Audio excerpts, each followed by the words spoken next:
All right, it's time for Yogi and the BeachMan. Hi, I'm Jim the Yogi. And I'm Rick Beach the BeachMan. We're two Michigan transplants now living in Southwest Florida.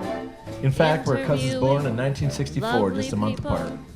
I like to meditate. And I like to play bass in a band. I'm into chanting Om. And I'm into throwing down some classic rock.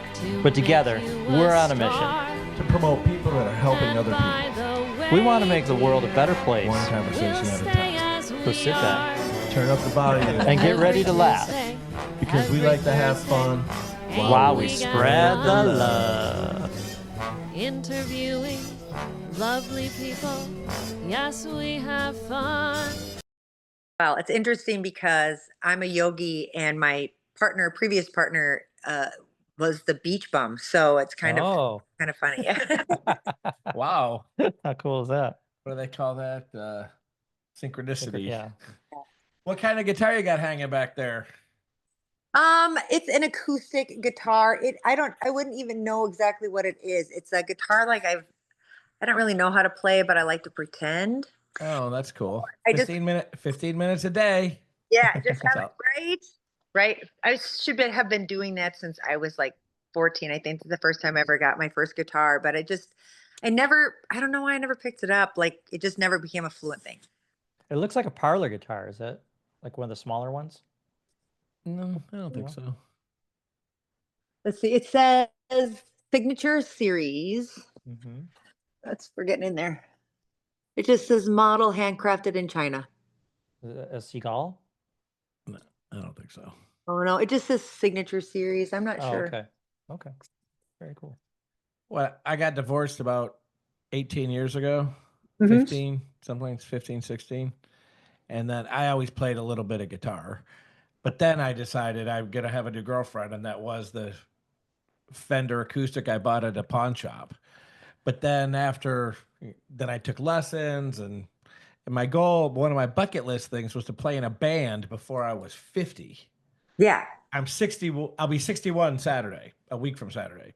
And I made it by about 3 weeks in a terrible band, but I've been in bands ever since. So But you still made it, right? Yeah, I did make it. So it's fun. I wanted to challenge myself too, and that Tarpon Springs has a here in Florida. Are you in Florida? Yeah, we're in Port Charlotte. So Tarpon Springs has a hippie fest every year, and they have a hula hoop contest. So in 2021, I won the hula hoop contest, and so I wanted to do that at 49. So I was like, it was a thing for me to be like, I don't know. I did it once, and then I was just like, I felt really accomplished.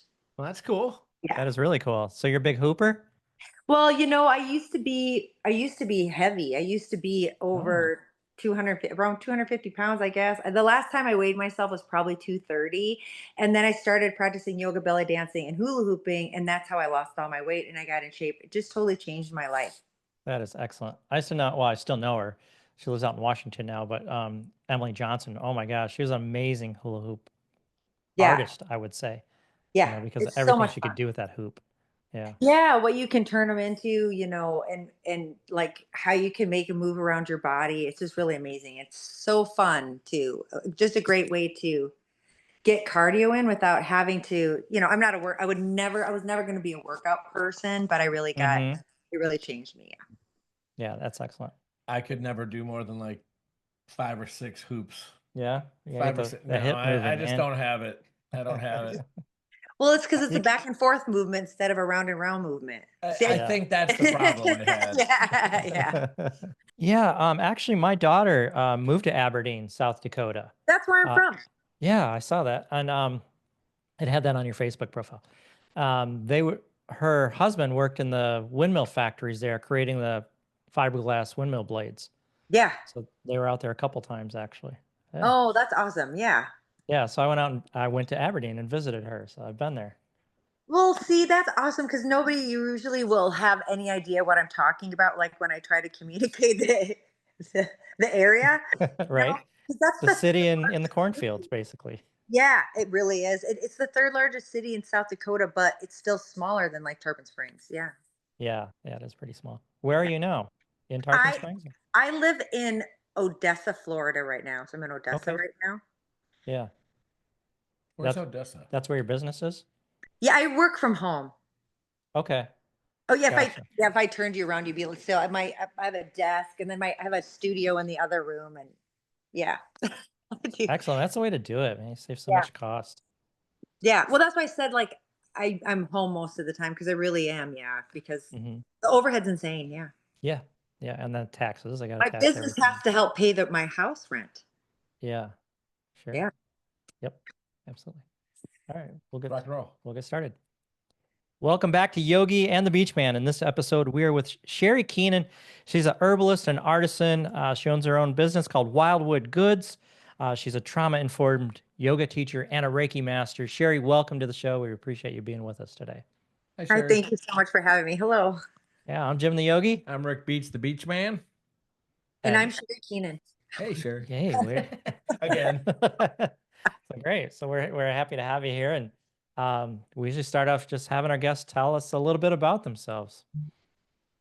Well, my name is Sherri, and I'm from South Dakota. I moved to Florida in 2018, and then I did some foraging. I took the Appalachian Trail up to Vermont, and I was there for a while until I came back here. Where did you start it? I In Georgia, started, so I went from Georgia, and then I went up, yes, from Georgia, because I had two events there Yeah. before I left. So before I took I called it my yogi tour. So what I did was I started in Florida. I left here and I went to Georgia, and I did two events there, one for homelessness and then one for human trafficking before I hit the Appalachian Trail up. And then I went to Virginia. I went to school at Yogaville for yoga school. So I stopped there on my way up. And then I went to Woodstock for Woodstock's 50th anniversary and had a yoga event there as well. How cool Before is I went that? to Bennington. Yeah. And so And so I had a really great time. And then I was in Vermont for about 6 months before I came back. Very cool. So did you take the trail all the way? You walked it, went from the Georgia to I Vermont? didn't walk it. I drove it because I had, yeah. Sorry about that. Yeah. So I drove it, but I took a very long time to get there. So I was just staying in national forests on my way up. Oh, that's cool. I was planning to come across, but I ended up having some car issues. And so I ended up in Vermont for a while, which was really awesome. I almost turned around and came back to Florida, but something said just to go there for a while first, which was a blessing because I learned so much. I got to see things, like, as I said, a person from South Dakota, you can only imagine these things. I only imagine seeing the cat skills from like watching Facts of Life, right? And different things like that. I never imagined being able to see it in real life, and the Berkshires and the leaves changing in Vermont. It was just, it was just a beautiful opportunity and just such a blessing. I just never could have imagined having any other way. It was just perfect. Yeah, that's really cool. Did you camp in the Pisgah National Forest in North I did. I Carolina? have pictures. Yeah, I have pictures actually. That's such a beautiful place. I just love it. My wife and I have camped there multiple times and mountain biked the Appalachian Trail through there. It's just gorgeous. It is really beautiful. I had two small dogs with me too, so it was a real adventure, and I had it all set up. I pulled a trailer behind me that opened up. It would have my kitchen and a full bathroom, and it was just a whole thing for me. And I went by myself. Yeah, so it was just a journey. I'm always about like getting to know ourselves more and just being as connected to the planet and the earth as we can. And it was just a real opportunity for me to, I don't know, rediscover myself. Very cool. I looked at hiking the Appalachian Trail because I did the Grand Canyon. I ended up doing the Grand Canyon instead of the time I was going to take to do that hike. And one reason I chose not the Appalachian Trail is I really worked hard trying to figure out how I could hike and sleep in a hotel every night. And it's really impossible. Yeah. You just can't really do it. And, maybe when I was 30, I would have slept out in the trees, but I don't want to do that anymore. No, I love sleeping in the trees. No, it's the best. I was raised that way. So I was raised to be outside, and then we camped every weekend. So for me, my life was different. You hunted and you fished, or you didn't eat, so it was just a little bit different. I'm grateful that you've been to my hometown because that way you have an idea of. And they do a lot of pheasant hunting up there, don't they? Yeah, so it's the Big thing. pheasant capital of the world. I myself am now mostly plant based, but I Mm-hmm. don't ever eat meat. Sometimes I'm vegetarian, but from where I used to be, I used to guide hunts, pheasant hunts, and I Wow. used to have a trained dogs. I had a business called What's Your Point Kennels, so I had trained English pointers to be hunters. At that point, it was called What's Your Point because everybody would say, "But you're a girl," and I was like, what's your point? And so just because of how I was That's raised, cute. now I'm a totally different person, but yeah, Mm-hmm. once upon a time. So what brought you down to Florida? My brother moved to Tarpon Springs and he had a small business here called Sean Rain Designs. And so I moved here to help him with that business, but purchased it from him in 2020. Okay, great. And now it's called Wildwood's Goods. I love it. So was that like what sparked your transformation from the hunter to the vegetarian and being an No, herbalist? no. So that was before that. So in 2009, I really decided my life wasn't working for me, and I started changing. We kind of were talking about that earlier, and decided I needed to get into shape. I was heavy, I was overweight, and in 2000, I just started. I guess I started living a little bit differently then, going to music festivals and just doing things, just hanging out and just spending my time differently. But in 2014, I ended up going to prison for 10 months for cannabis and You went to for prison for cannabis. well, it was cannabis, it was possession and distribution. Okay. And I also had charge of cannabis. I ended up with several charges, but what had happened was prior to that, I had an art gallery and I was doing stand-up comedy and I was just doing these things and my ego, I just felt was getting out of control. I have this post in Facebook. It was like 2000, it was just before that. And it made this post that just said, does anybody know of a practicing shaman? And because I just prayed to God and I said, God, can you help me get on my shamanic path? Yeah. And within a month, my art gallery was raided. It was turned into a thing because I'm from that very small community of South Dakota once again. And from there, I ended up going to prison for 10 months, but it was the most life-changing experience because I really feel like I was rebirthed after that. I was Mm-hmm. blessed to have roommates and have a space with to be around a lot of women that were Lakota.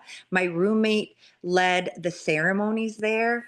I was one of my other roommates was able to leave after 17 years and gifted me the opportunity to work in the prison garden.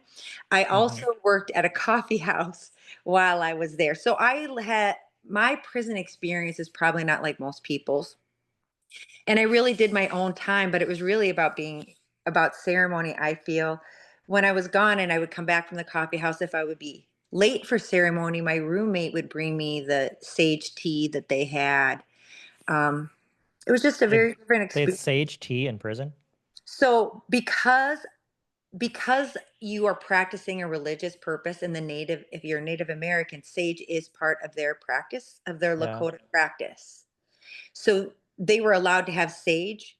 We couldn't burn it, but they could have it. Do you know Mm-hmm. what I'm saying? As the practice. So she Okay. would put it in hot water to create sage tea Yeah.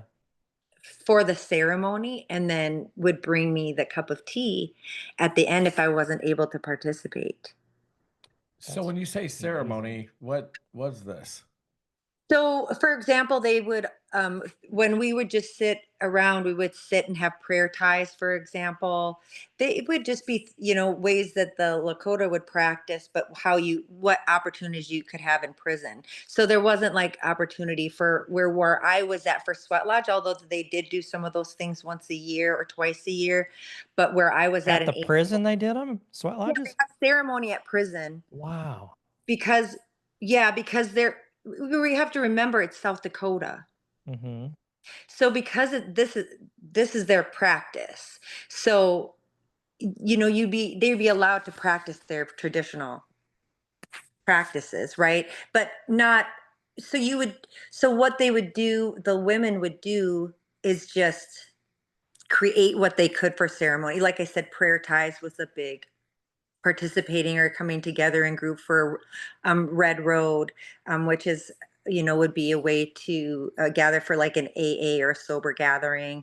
It's just different practices that they would maybe have in South Dakota. I guess maybe they don't practice in other places, but they would gather like once a week, and sit in prayer together and talk. And of course, that is just considered ceremony. They don't pray the way you say prayer that would be associated with maybe Christianity. They pray, which would be ceremony, would be called. Yeah. Who set up the sweat lodge? I mean, that's So that would be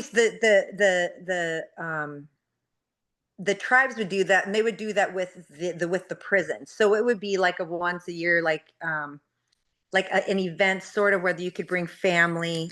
So what you do is you make gifts and things like that as well. Like they would do it around Christmas time and things like that when it was a very special time of the year. But for example, we would have to do things like a service item. For example, people bead, some people knit or whatever, and you make one item and then that can be donated and then that can be given as gifts for inmates to give to their relatives during that time as well. My grandmother actually passed away when I was in prison. And while I knew I couldn't do anything for myself, I did write a letter to the governor to allow inmates to go to their grandparents' funerals rather than just their parents, because there's so many Native American women that don't even know their parents. They only knew their grandparents, and that's who they were raised by. And so I just tried to do when I was there, I just did my time, and I really tried to just really show up in the most sacred way that I could. I have a lot of people that when I came out, they're like, how do you come out a bigger hippie than you went in? Right. But it was just the opportunity to feel so sacred and to understand the world in a completely different way and to be connected into such a way. I don't pretend to know everything, about Lakota practice, but what I will say is that I learned a lot about being humble, and I learned a lot about humility, and I also learned a lot about bravery. And so there's just been a lot of gifts that I've received that that I hold so dear to my heart that I never want to take for granted from that experience. It's beautiful. I did not my proudest moment, but I did 10 days in jail once. But it was no ceremonies.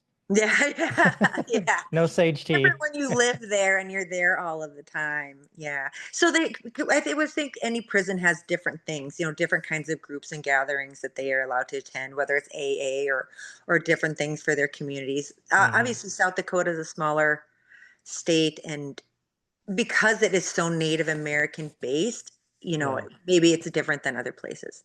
Sure. Oh yeah, I was. Well, jail is different than prison as well. Yeah. And I was in a impoverished city in Detroit, in Hamtramck. So it was, very different. Yeah. What are you in jail for? Oh man, so it was when I was paying child support, and I opened the yoga studio, and I was struggling to make my payments. You told me this. Yeah, and the judge said, "Well, you miss one more payment in the next year, you're going to jail for 10 days." And I missed a payment and a half. And my ex drugged me down there and said, he missed a payment and a half. He needs to go to jail. Like, oh, you're ridiculous. Yeah. So you don't make money when you're in jail. How are you going to pay child support? It's like stupid. True. Yeah. But it was awful. But there were some positive things. And then I do remember I fasted for the entire time because the food was so horrible. I'm like, I'm not eating any of this. But I made friends that way because I could give away my food and my drinks, and people were like, yeah, you're my best friend now, man. So I became vegetarian vegan in prison, and you're not allowed to give out your items there. So, and for me, people knew it too. We weren't either. I had to be very secretive. I wouldn't though. And people knew it. My prison experience was different. I was like, my feeling was, I'm not even taking a cookie out of the cafeteria because I'm not going to explain to my children why I had to spend one more day in prison was because of a cookie. Right. That was not going to be, you know what I mean? People would be like, ask her to bring in, tobacco because people would bring it in. Mm-hmm. Females do it differently. You know what I mean? And then they Yep, were yep. like, "Hey, we're not even asking her." There's like, there's just no way. She's never doing that. I'm like, Yeah, no, yeah. I was never going to look at my kids and tell them that anything was worth one more day away from me. Right. Yeah, for sure. How many kids do you have? So I had 3. I lost my daughter Morgan. Oh, I'm So sorry. sorry. That's We awful. just had her funeral in October. Oh, She wow. Wow. was Sorry she to hear was that. missing for 7.5 years. Her remains were found in July of 2003. One person has been sentenced to life in prison, and the other person, her next court date is actually April 23rd. Oh my gosh, that's so tragic. When I Googled your name, that's all that came up under your name, and I didn't make the connection. But wow, Yeah. sorry you had to go through that. That's Yeah. just brutal. Yes. But I think that, like I said, even through my prison experience in the practice of the Mm-hmm. things that I learned there has helped me, forgive me for being emotional, has helped me to be here now. And I do try to reach back. She's with me, it has been very difficult because so many things came up, but I just try. My whole thing is about practice, right? But this is the practice, Mm-hmm. even though I don't want to practice this. But that is part of my spiritual journey, is part of this. And so I really, that's part of the reason that I really wanted to become a specifically trauma informed, because Mm-hmm. I've had other things happen to me throughout my lifetime, but with my daughter and prison, all these other things, like I really feel like at this point, um, I try to say I'm a trauma master, not in the way that I think I know any better than anybody or that I've mastered trauma, but in the way that I feel like I've learned to navigate it a little bit better. And Mm-hmm. and I just want to help others because, well, there's this little saying or this joke or proverb that it's about a guy who's down in a hole. He's stuck down in this hole and he's trying to get out. And he's praying and begging for a way to get out. And people are coming by and they're trying to figure out how to get him out of this hole. A priest comes by and prays with him. And all these people come by. And finally, this guy comes by and he asks him, he said, "What are you doing?" He goes, "I'm stuck in this hole and I don't know how to get out." And so this guy jumps in and he goes, "Great." He goes, "Now we're both stuck in the hole." And the guy looks at him and he says, "Yeah, but I know the way out. I want to be Mm. that guy." Yeah, that's beautiful. Yeah, really. So, I mean, there's a lot of yoga teachers around the country. Makes somebody, what makes a yoga teacher, a regular yoga teacher, different from a trauma-informed yoga teacher? I mean, how does that practice differ? So, I can't navigate any other yoga instructor or how any other teacher practices. But for Mm-hmm. me, I really invite in the opportunity of safety, Okay. of allowing each person to be seen. We practice a lot of breath work and Mm-hmm. just really having deeper discussions through our practice. I do a lot of restorative classes. I don't do Mm-hmm. any hard work. It's a lot of anxiety based poetry, yoga nidra, just really having hard conversations. I also have a grief group once a month that I facilitate or host, and then as well as a sister circle where we talk about things and we really work through. I feel like, What's a sister circle? so What's we that look like? gather once a month on the beach on the Dunedin Causeway, and we Ooh. hang out and we have deep discussions. But then we also play hula hoop. We bring drums, cards. Somebody's bringing sound bowls this month. It's just a way for women to gather, but to Mm-hmm. express. My grief group is called Healers Healing Healers. Okay. And the real thing is about it is that we as healers are always helping and serving others, or at least that's the intention, right? And Yeah. the thing is that outwardly in the world, when we're going through our things, like with my daughter, for example, me going through what it's going through, I had somebody say that this is really too heavy. And my thing is like, where do we healers go to then in the world? So what I decided to do was create groups where women and people, the grief group anyone can attend, can come together and share their experience and their stories, even as healers, without being looked down on, without being looked at, well, look at how your life is. Clearly you're not, you can't be a healer. And the thing is that healers are human beings that are just doing our best to hold space. I don't call myself a healer though, because you're not broken, but it's just healers healing healers, because it's just kind of like a genre, whether you're a doctor or a nurse or a mom, it could be really anybody that it just practices the art of healing. Okay, that's beautiful.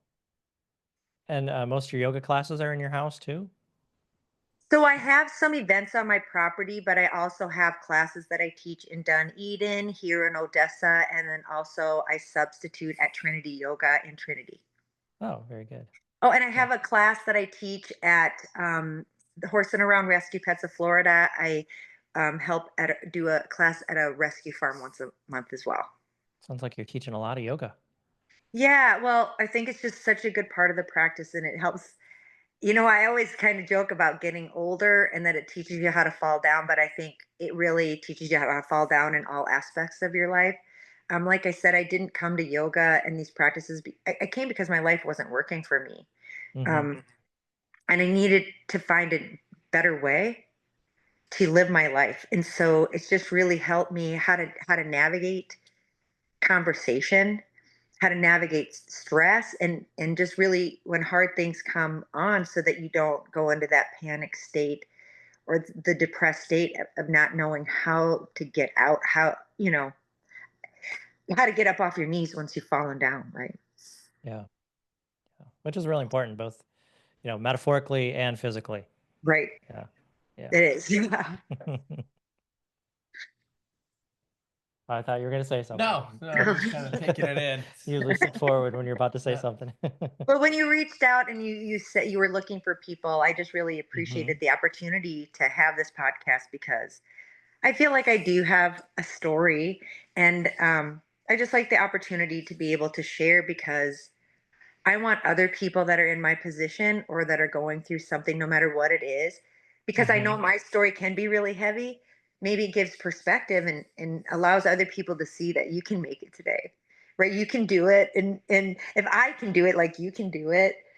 And yeah, yoga every day, whatever that looks like. Sometimes I drop something and I just pick it up patiently and I'm like, that's yoga. It doesn't even have to be what you're doing on the mat.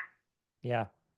It Yeah. can- A guy once told me, he said, if you're smiling and breathing, you're doing yoga. Yeah, that's just the There you thing. go. And you were talking about what is ceremony, and what I want to offer to that is like, from my practice, from what I learned in prison, like ceremony is every minute.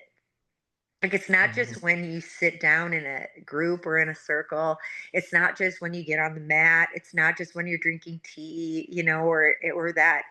Like really, I try to make my whole life ceremony.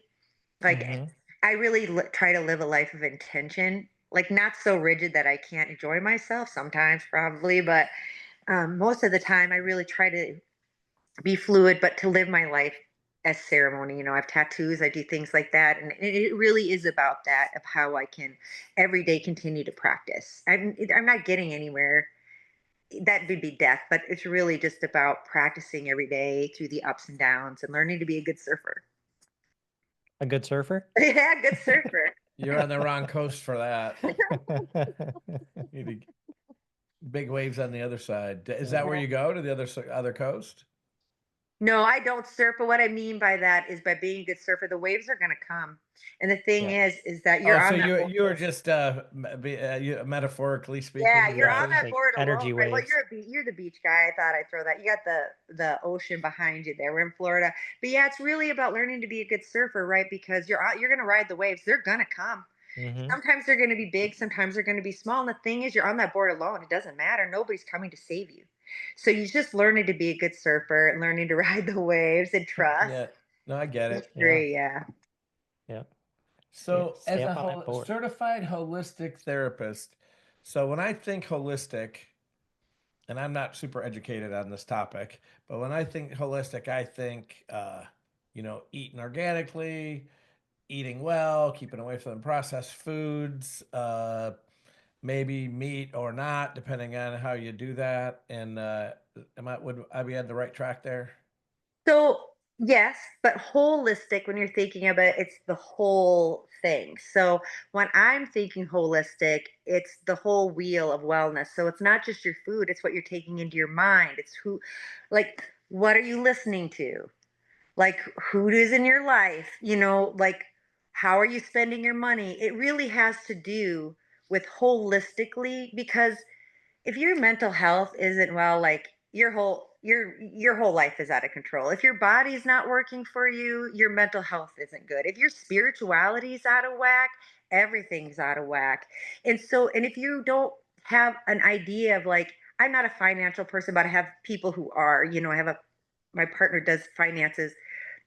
If you or it helps with that, I should say. But if you're struggling and if you feel like there's no hope in your life, and finances right now are a thing, right? And just figuring out how to navigate that, because that can be such a traumatic thing for spiritual people to navigate, like how we shouldn't worry about money, but how can we live? Life can really be about anything. So it's really about how can we navigate our whole life and how can we make our whole system work for us. Navigating what you put in your body because of chemicals and things like that is a portion, because it can help with your mental health. Red dyes, things like that cause mental fluctuation, ADHD, obviously are things. But when I say holistic, I really mean your whole body. And it really, I believe, starts really with your mental health. Once you start feeling good about yourself, it changes everything. It changes the way you look at yourself. It changes the cortisol in your body, which helps you to lose weight. It reduces the amount of stress. It changes the way you walk, the way you dress. It really, I believe, just starts with where you are mentally. And if you can grow from there, I think that's great, because you know, it really, it really is an inside job. Yes. Yeah. One of my favorite gurus is Sadhguru, and he calls all that work inner engineering. Yeah. You know, in inner engineering your emotional body, your mental body, your physical body, your energetic body, and keeping all these things tuned the way you want to be. And he says, this is who's in charge of you and the way you respond. It's you, right? No one else Right. is taking control of you. No. So, And again, we're back to nobody's coming to save you either, right? And so it's yes, the whole exactly. thing of, like, really, and how to navigate it without anybody. I think it really ultimately comes down to trusting yourself, which Hmm. is hard for a lot of us, you know, and Yep. navigating that trust. And I think that really helps us to build out our system. Where do we put our money? Where do we put our time? You know, even mentally, how do we not become overwhelmed? How do we not shut down? Hmm. Because that's such a big thing in the world right now. Loving one another is resistance. Yeah, And so it can be very small very things. much. And I just, even through my yoga classes, I have a Tuesday night yoga class, and it's a candlelight class, and we have poetry and different smells, and we reduce the sight, because that way we hit all five of your senses and you can Hmm. totally let go and just be here and feel so safe. And I ground people down with sandbags and, just different things, because people really are struggling.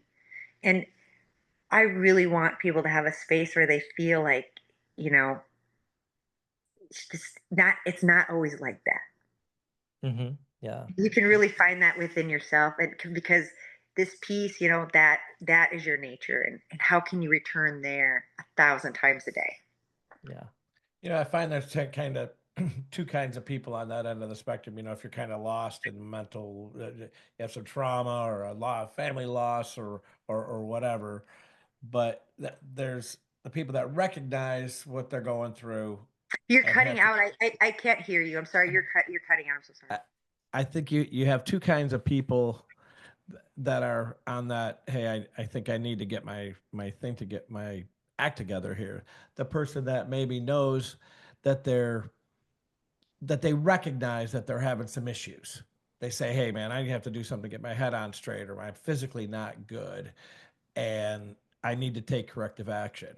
Then there's the other person who just is kind of playing the victim and doesn't realize that, hey, if they would just take that first step, these other doors might open and and I really think that the first step, and we all know these people that, if only this person would have done that, I would have, or if that person would have done that, my life would be better. And it's hard to get someone, especially in the 20 somethings. That's what I find have this type of attitude in early 30s. But, where you just have to take responsibility for your own physical health, your own mental health, your own, overall well-being. And, so when you take somebody that might be that victim person, and you're going to have that influence on them anyway. And if you can get one of those, once again, one of those first doors open, I can see how that would be kind of more on the subliminal level, and they wouldn't even know they're getting help. Did I say that clearly? No, I totally get it. And I think it comes with authenticity. Like, I'm really authentic. What you see is what you get. Like, Yeah. I don't have anything to hide. But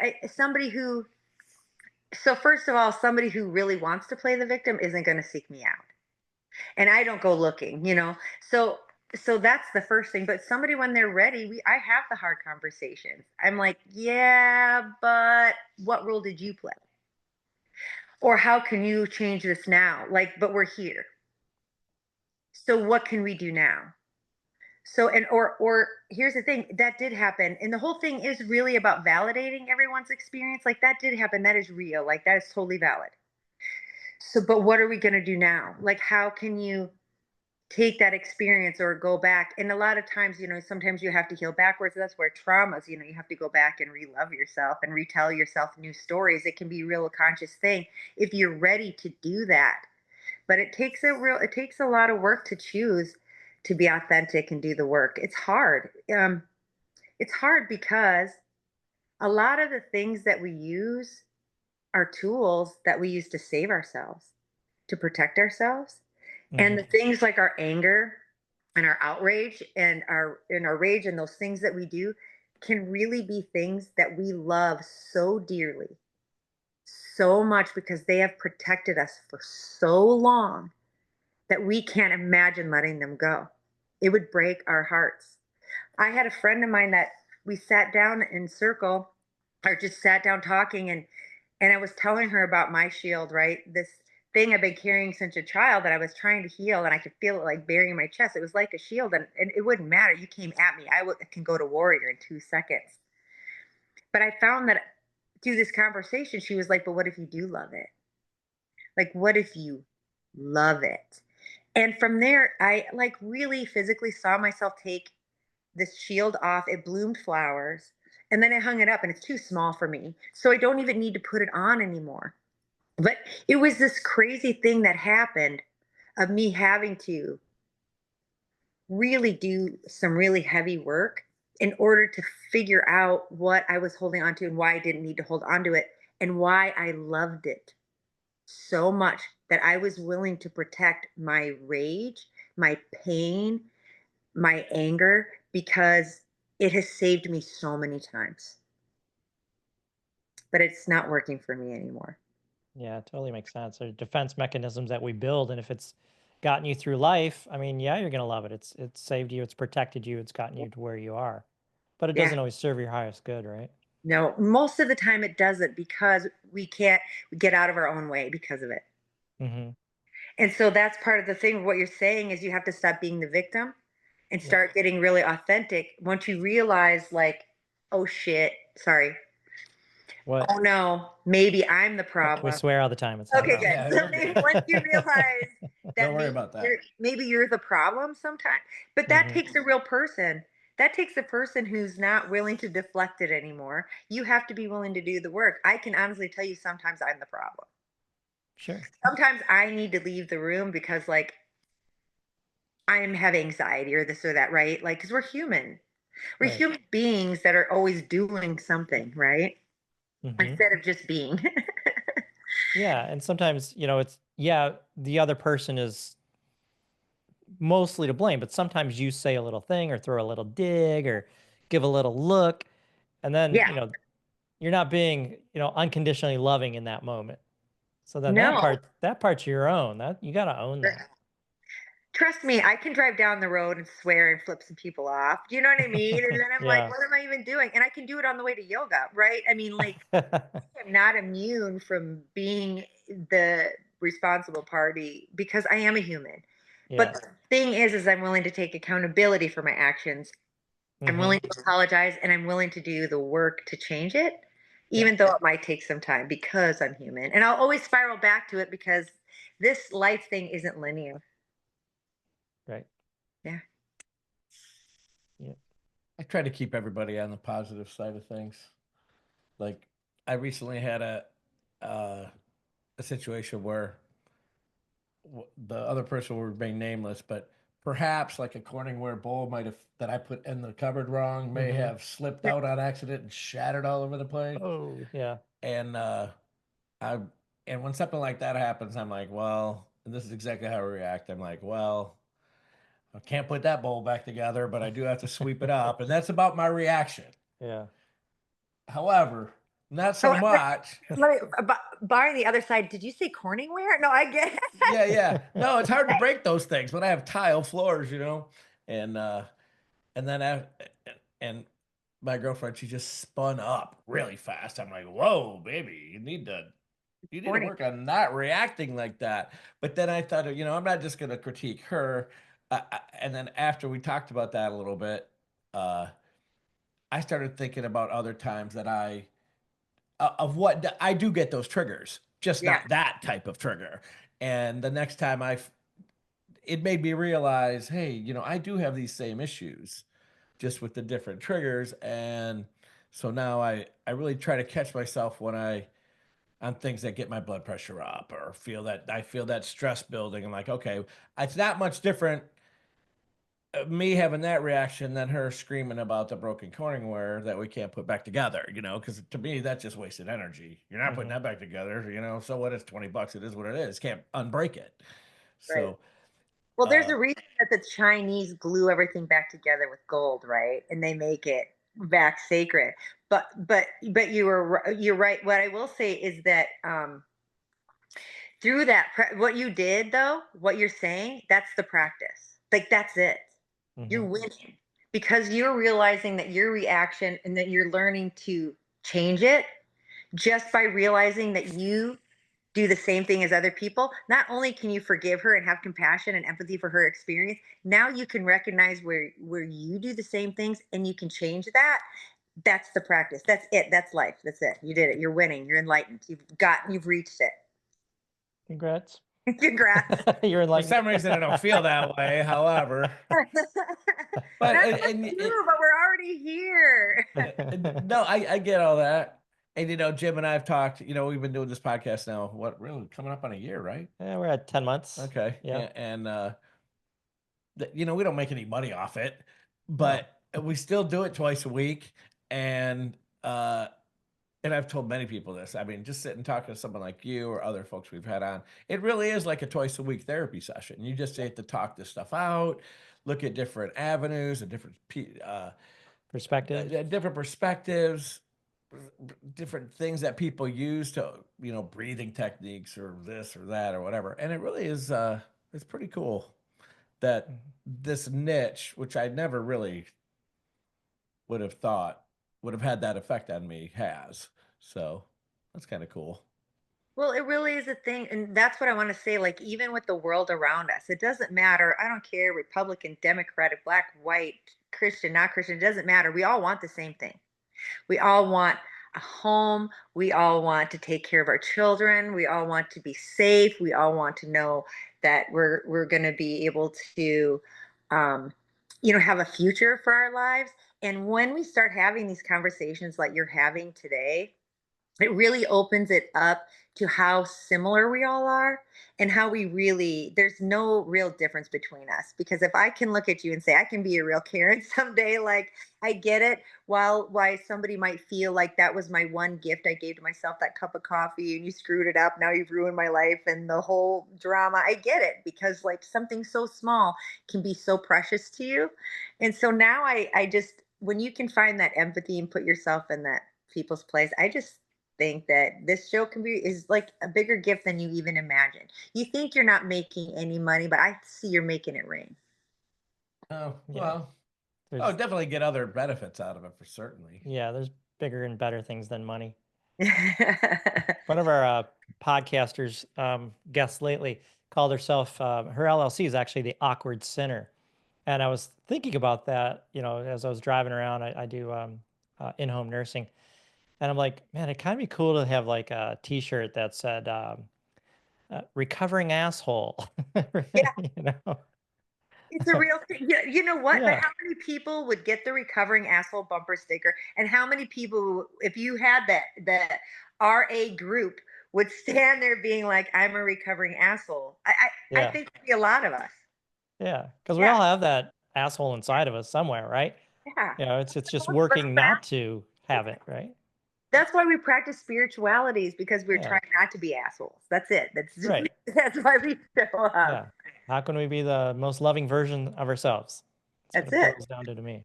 Hmm. Yeah. So I had this guy, and he was like the Culligan man, but we had this really deep spiritual conversation. And he said, once you realize that we're all inherently shit, and Hmm. that everything that we do to not be a shitty person throughout the day makes us a better person, you'll see everybody a lot differently. Wow, Yeah. you're trying really hard not to be an asshole right now. I see that. I see you, and give them a hug, and just that could be enough for the day. Hmm. The world would change. There'd be no expectation. You'd just be like, wow, you weren't a dick. I love you. Well, and there's a large segment of the I love that. population that really thinks that most people are assholes. But Yeah. most people are not assholes. Right. Most people are really good, solid people. Yeah. And then you have a small minority, and I really would say probably around 10% that just are. And And sometimes it's just in that moment. Like they're not all the time, well, that's true. but in a situation or in a moment or but we bad all day. but we all know we've all known some of those 10%ers. Yeah. And Yeah. but I find it hard to believe that someone could walk around and live their life that well, a lot of people think that most people are bad people. That like that 10% of people think that that 90% of people are bad people. Yeah, you know what I'm Yeah. saying? Well, it does. I think it's just because we've been hurt, right? And so we've all been hurt, and it's really hard to know who we can trust anymore. But we all really want to. I think we all really want that love. And that's why having good conversations and seeing each other, but also acknowledging the right recovering asshole thing, because if you can admit that you can be the problem sometime, maybe somebody else can be like, you know what, maybe I don't have to live in so much shame, that I can be vulnerable enough to be honest about my experience and tell you that I can be an asshole too. Hmm. Yeah. I was thinking of that podcaster we had on,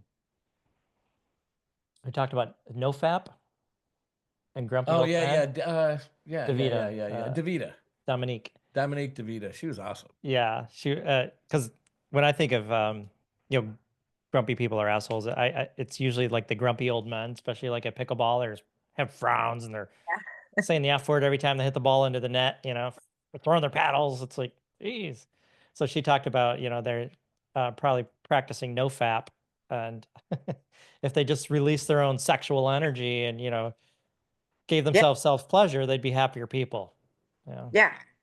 It can really just be about that. Like, what do I need in this moment? And some of the things is we've been shamed into to telling ourselves we can't do that. Some people don't think they can masturbate because of their religion, right? Yeah. So there can be a lot of different things. And so it's really learning how to trust that holistic, whether it's spirituality, whatever it is, and just to trust like that your path. And it can be really hard for a lot of us who've made mistakes in our lives to trust that. And then to trust the other people around us that they know what they're talking about, especially if you've been hurt. And those are just all trauma things. And that's why I try to do the trauma-based thing. Maybe if nothing else, you can learn to trust one person.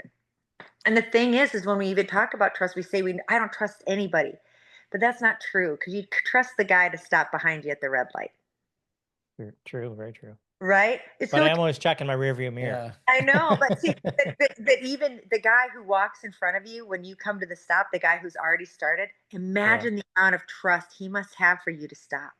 Like if you really look at the greater whole thing, like we trust humans way more than we think we do. We just don't look at the little things that we expect them to do, or how we expect them to show up in small ways. But we really can trust humans. It's just hard because sometimes there's that 10% or that one person, and then it can be really hard. But that's why we just have to show up differently. Be the change we wish to see in the world. Exactly. Yeah, I love that, Gandhi. And when I come across those people, they don't stay in my, I'll always give them the benefit of the doubt in the second and maybe even third or fourth chances, but eventually I'll just eliminate that person out of my life. Right. Again, about the holistic wellness. Who and what you invite into your life. It's not just what you put in your mouth, it's what you put in your ears, what you put in your mind, what you put around you in your environment. Like people can hand you as much shit as they want to. You can turn it into fertilizer, but not in a place that just keeps producing shit. Yeah, you only need so much fertilizer before it kills the plant. Yeah, he's got to be planted somewhere to grow, right? So that's where the trust comes in, and allowing things, and it's really hard to set boundaries sometimes. Yeah, and walk away from people you love, because that's grief too, having to let go of things you didn't want to let go of. Yeah, been there, done that. Yeah. For sure. So we didn't talk about any of the herbalist aspect of what you do. Do you want to share a little bit of that? Yeah, so I make everything from home. So I don't know how it started. I think it was just after I got out of prison, I just really started making everything myself. So I make my own, it doesn't matter what it is, my own laundry soap, my own chapstick, my own tea. I make everything. Wow. In the house, yeah. Sometimes it's great, sometimes it's not, because like it can be real work. You know what they say, chop wood, carry water, right? Yeah. So when you're actually doing that, it can be hard work, but I really enjoy it. And so that it can be really fun. So from body oil, massage oil to whatever, it doesn't matter. And I have graphics, and so I sublimate. So I make my own tea mugs and my own t-shirts and my own tea towels. And so I kind of just, and I cook. How do you make a solid antiperspirant without aluminum? Wax. Really? Yeah. So you could use beeswax, but I usually use plant-based. So I use Candida wax. Huh. And it's just you make that homemade, I'm guessing. So there's recipes online and it works? Yeah. You can just, when we get off the phone, you can go on Google and Google deodorant, just make sure solid deodorant DIY, and you can find a bunch of recipes. Absolutely. Yeah. I'm working on that so I can get some up on my site soon too. Yeah, but last year with my daughter, I kind of took the year off. So understandable. I've tried to buy, I bought several non-aluminum deodorants. Yeah. And they're, number one, they're expensive, and two, they just don't work. So I keep going back to them. Yeah. So there is a difference between antiperspirant and deodorant, right? I mean, antiperspirant. That's what I'm. Right. So it's harder for us to make antiperspirant as it is deodorant, right? Just because there's certain things, but you can find them and then find ways that will help a little bit. That will help at drying. So arrowroot powder, for example, is more drying, and it doesn't cake the same way that like cornstarch does, and just using things that have drying in them will help with antiperspirant, with perspiration. That makes sense. Try to find non-fluoride toothpaste. You gotta look for that stuff. Oh yeah. There's like this much section in the store.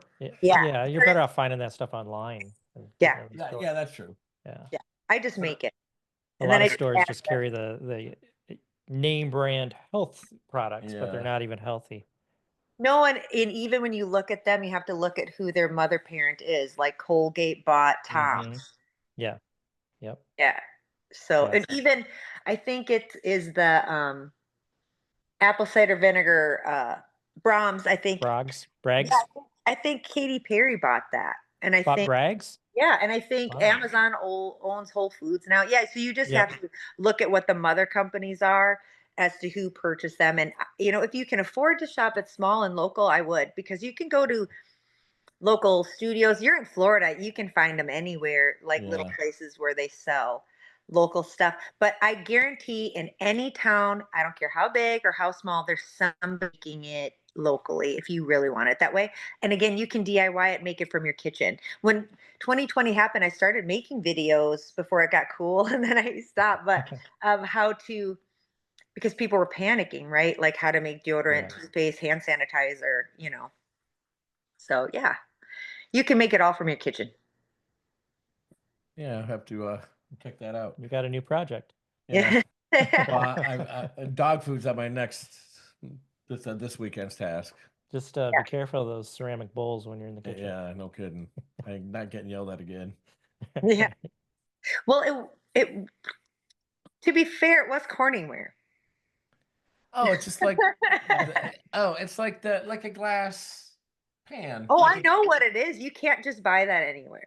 And sometimes, most of the time, it's like retro, and you can't find it anywhere. Oh, and right. It's expensive, and it might have been her mom or her grandma's. I mean, that might have had something to do with the reaction. Yeah, like that's like gold. Yeah, it's precious to her. Like, he's like, yeah.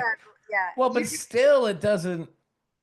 It's like dropping. It ain't going back together. It's like dropping your Babe Ruth baseball in the toilet. Oh. Yeah. Now you get it. Now she's going to be like, I heard the podcast and that girl was right. Yeah. She does listen to most of them too. My grandma would have lost my mom, my grandma. I'd probably lose my mind if somebody broke the corn. You know, it's a thing. It's yeah. So I have compassion. And just remembering that everybody's feelings are valid, even if you don't understand them. That is also part of the trauma response. A lot of arguments would be saved if you just said, and that's not about somebody being right, but just being like, I'm sorry you're hurting. I'm sorry this happened. Yeah. What do you need to feel better? How can I hold space for you right now? Yeah. I'm not trying to fix it because I can't, like you said, I can only sweep it up. But for what happened outside of that, your emotions, what can I do? Would you like to go get ice cream? I probably said something like that, just not quite so tactful. Yeah. So, but that's the practice. That's the practice. So that next time you're like, get over it. Yeah. It's practice. Listen, sometimes, like I said, sometimes I'm the problem. Recovering asshole. Sometimes it comes out, right? Mm-hmm. You just have to hold ourselves accountable and be like, I'm sorry I didn't validate your feelings that day. Let's go for ice cream. Recovering. For whatever you're into. When I became a libertarian in about 2002, I had a recovering Republican bumper sticker on my car for a bunch of years. I wouldn't put one of those in my car now. Yeah. That's all right. Once upon a time, I was a Republican too. I voted for Kristi Noem when she originally began her political journey, and she's now the governor of South Dakota. And so, you know, we all learn, and we have to forgive ourselves for not knowing what we knew until we know it. But we have to take accountability now. So if you voted, you could say, "I'm sorry, I made a mistake. Let's fix it." Yeah, she's Homeland Security now, isn't she? She might be. I don't. She is. Yeah, Trump. I believe she's Homeland Security. Secretary now. Yeah. So like we all can be accountable. So and that's part of the thing too, of acknowledging how we have, you know, put our energy into where we are at right now and what we need to do to make the change as well. Like, how am I accountable for how we got here? Right. And how can I help the change? And my thing is I have gatherings, and especially with women, and we gather because when we're overwhelmed with everything going on in social media and in the news, we tend to shut down. And so gathering together, talking, holding space, having these conversations is how we fight back. Very good. Yeah. Any final thoughts on our podcast today that you want to share? I just want to tell you guys, thank you so much for having me and for creating this space and for giving people an opportunity to share their stories and, again, different perspectives and for being so open, like listen to you. Just being open to the possibility of change. I think that's incredible. And you can teach an old dog new tricks. And I think you're giving people an opportunity to learn wonderful things. So I just want to thank you because I see you. Well, you're welcome. And thank you for being on our show. We appreciate you so much. You shared so much wisdom today. And I hope it gets to the right listeners and helps them out in life. Thank you so much. I appreciate you. And if you ever get 100 miles south, look us up. Yeah. I will do that. Absolutely. I'd love to have a kava or hang out for a while. I've been wanting to make it up in March to see a. I'm a big baseball fan, so I've been wanting to. I've heard that the town of Dunedin is just beautiful. It is. It is. So I've You been come up here. You let me know. I'll show you how to live like a local. Oh, okay, that's cool.